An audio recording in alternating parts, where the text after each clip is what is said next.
Hey, this is Killer Bunny.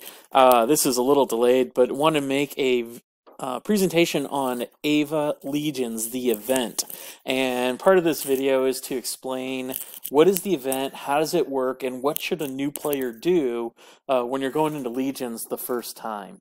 So just kind of an overview of objectives and rules, and then we'll get into the game map a little bit too, is that when you go in, as part of that entry into the event, you're given 3 ports, and you can only use those 3 ports in the match. Doesn't matter if you carry in 100 or 500 ports, you can only use 3 teleports in the event. The whole objective of the game is to take and hold buildings.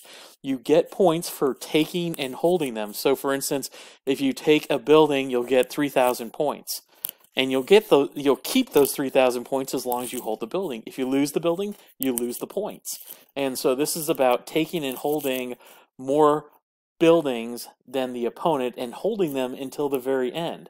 Because even if you have more points than the other team, if for some reason you lose a couple of those right at the very end of the match, you'll lose the match.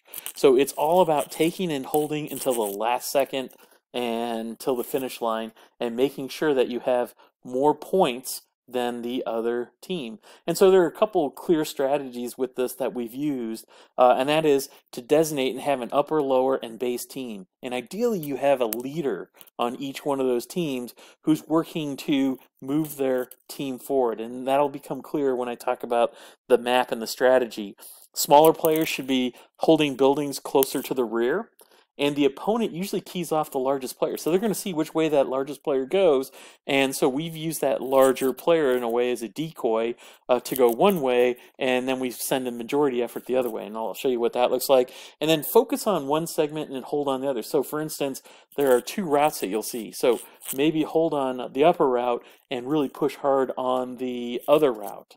So just a couple of strategies. So here's the game map, the battle map, and I'll go through and have details, but it's mirror image on this battle map, and they're always the same, but you could start either on the blue side or the red side, and you have a starting box, and then what you do is you progress across the map, and you can see how it splits into an upper route and lower route, and what I call the base are these buildings right here at the bottom. So what do you do at the base? Well, you start here in the starting box, and that's where you're at, and if for some reason you ever, quote, get teleported, auto-ported away, and I'll tell you when that happens, you end up back in this box. Okay, so we all start here. These first 3 buildings are automatically ours. The only thing we have to do is stick some troops and a sheriff in, and so right away, as soon as the game starts, whoever's in the base team should be populating these buildings, and whoever's putting a sheriff into Sunset Terminal should be porting to Sunset Terminal and fighting from there. So keep their sheriff close by, but still pull it out, help, feed rallies from here, etc. But their job is to hold and defend this back area and protect it all the way through, because I'll tell you about some of the threats that will happen starting 30 minutes into the match. So as soon as you get to time 0, first 3 buildings free to take, you don't have to attack them, just literally push troops in. Somebody should port immediately to Sunset Terminal and jam in troops, and they can stick in their sheriff if they want. Okay, so this is the upper and lower route strategy. So at time 0, you should have people designated who are going to take Civil College and State Museum and Democracy Court and Oak Courtyard, the upper route and lower route. And so that player who's going to take Civil College should immediately port to Sunset Terminal, and then Civil College opens up like a minute or 2 into the match, and they should, if they're larger, immediately solo it and take the building.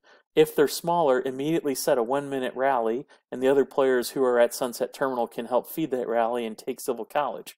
As soon as they take Civil College, they should pull their sheriff back. And what happens is when you take a building, a counter goes off, and then as long as you own the building, it doesn't mean you necessarily have to have troops in there, you just have to make sure the opponent doesn't get in there. Then when that counter goes to 0, you own the building, and what you'll see around these buildings there are teleport pads. Until you take and hold that building, those teleport pads are off limit, and you can't jump to them. Okay, so conversely, if you lose the building, you'll see there's a countdown, and you've got like a minute or something to either retake the building, or you get auto-ported back into the starting box. But you can, if you have the ports available, port back to another location. But again, you only have those 3 teleports for the entire match. So when that player takes that civil college or democracy court with a rally or solo, they should pull their sheriff and troops, and then there's a countdown timer. There's a teleport cooldown that happens, and then when they hit that timer, then they should jump forward and fight from that building. So they shouldn't take, no player should take 3 or 4 buildings unless they have the wherewithal to defend those. So they're willing to use the speed ups and being able to move their sheriff back and forth. That's pretty rare. And so what you want to do is stay with the building and fight from there. Okay. Now, what does that mean, stay from the building and fight from there? So here's a little bit of a strategy. So, we just took these first 2 buildings. So as soon as the ports open on Civil College, and the player who took Civil College has pulled their sheriff, etc., the next player who's going to take State Museum, as soon as these port stations open here, should jump there and immediately set on State Museum, or if they're large enough, again, take it with solo. And when they set on it, people should be feeding them troops. The whole point is to move with speed and take buildings as fast as possible. Because as we're working our way on the map this way, the opponent's working their way this way. So the sooner we can take buildings and hold them and leapfrog forward, the better. And so same thing. When you take this building here, immediately pull back your sheriff and troops, wait for that countdown timer on the ports to cool off, and port over and fight from here. And I'll tell you about some of the things that you're going to fight. And then as soon as State Museum opens up, that next player who's going to take Villa Grandeur, who is probably one of the bigger players, go there, and if it's still open available, take it, and then everybody starts filling Villa Grandeur with troops as the person here who's taking it wants. Now here's the one challenge, which is by the time you're at Villa Grandeur or Independence Hall or anywhere down here, the other team is usually close enough where you can't pull your sheriff unless you're willing to use a lot of march boosts to speed your sheriff back and then port forward after the port cooldown time. If you can do it, it's great to actually have your base on the same city or building you're defending, so you can easily exchange troops back and forth, which is the key for defending these buildings. Okay, now what are some of the threats beyond the team that's moving forward? And hey, here's one small detail too I want to share. Do you see these little numbers underneath the building? 3, 2, 4, 2, 1. Those are the number of towns that are at that terminal. So at Sunset Terminal, there are 4 towns there from the blue team, 2 towns at Truth Press, 1 town at Blueport, 2 at Freedom Press, and 3 at Royal College. So it's a quick scan of the map. You can tell which enemy bases are at what location and be able to tell that. Now, let's jump over and see what some of the threats are. So this is a little close-up. And threats and other things that you can hit. So when we're talking about defending from the building, there's the biggest threat is ruffian forts, and that's what this thing is here, number 2. These ruffian forts will launch some pretty heavy attacks, and the only way to beat those attacks, you have to have your sheriff in those buildings to defend. Okay, so if you lose the building, you'll get this little ruffian thing, which means now that building's being controlled by a ruffian, and you will lose the building. Anybody who's there at that location will be teleported back to the start box, or if they're given a chance to port back to their location. These ruffian fortresses, if you're 400, 500, 600 mil force player, you can solo those with a march boost and attack boost and kill them single-handedly. If not, start a 1-minute rally and feed those, call out what you need, because you have to kill those ruffian bandits fortresses as soon as possible. You kill the fortresses, it stops all these ruffians from marching and taking over your cities. There are other opportunities like these things here, Vipers. Now these are minions that are really heavy duty. These are solo shots, so you attack with your sheriff and your troops and you hit these, and what you'll see is you have to inflict a ton of damage to kill these things, and they do some damage to your troops, so it's repeated, and this is where you group together with people on there to kill these, because by killing them you actually get some great boosts, especially march speed and some other things that you get, and so now your troops will travel much faster.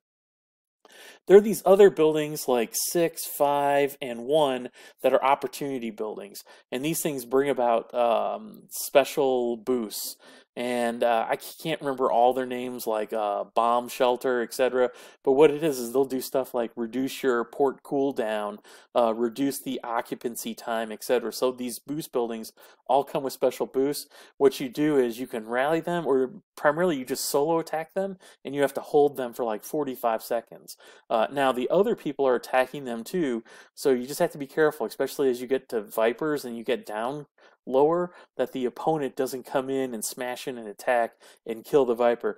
Because if, just like with minions, if you reduced it from 100% down to 99% and they kill it at that one last 1%, they get the credit for the Viper kill and they get the boost. Okay, so these are the things that you're going to be looking for as you're defending a building, plus the opponent who's marching this way. And here's the thing with the opponents. You can only attack the next building. So if blue owns this building, they can only attack Villa Grandeur. If there are bases, enemy bases here at Muse Gallery, you can't scout them, you can't attack them, you can't do anything. So once you own Villa Grandeur, then all the bases and this town here, you can scout, attack, etc. So that's the thing as you kind of keep moving forward. Once you get in close contact with the enemy, you have to really be careful. Okay, so the idea again is to take more towns, take more buildings and hold them until the very end of time. And it's a 1-hour event, so you'll see this timer down here. And then you'll see kind of the bar and the points. And this is the number of players, the number of buildings they hold, and I think this is the number of Vipers that they've killed.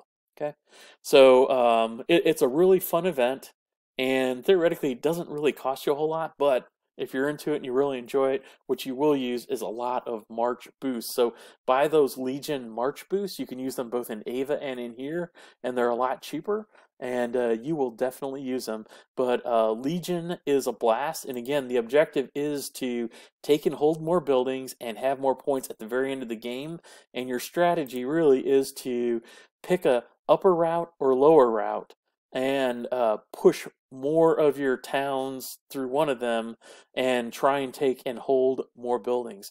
One strategy we typically have is we go out to Villa Grandeur and we'll hold it here, and then our lower team smashes through. You know, it's great from both a rally, defense, etc. Great skills. So that's an overview of Legion Battlefield and the Legion event. And the great thing is, you can have many Legion teams, so we want as many players as possible signing up for Legion. There's 2 times, an earlier time and a later time. The earlier time turns into, from a U.S. standpoint, Friday evening in the Eastern time zone, and then the later event is a Saturday afternoon Eastern time zone. So again, the Friday event is maybe a little challenging for those with social lives, but again, it's a great experience. The rewards are pretty good, and it doesn't really cost you a whole lot to compete.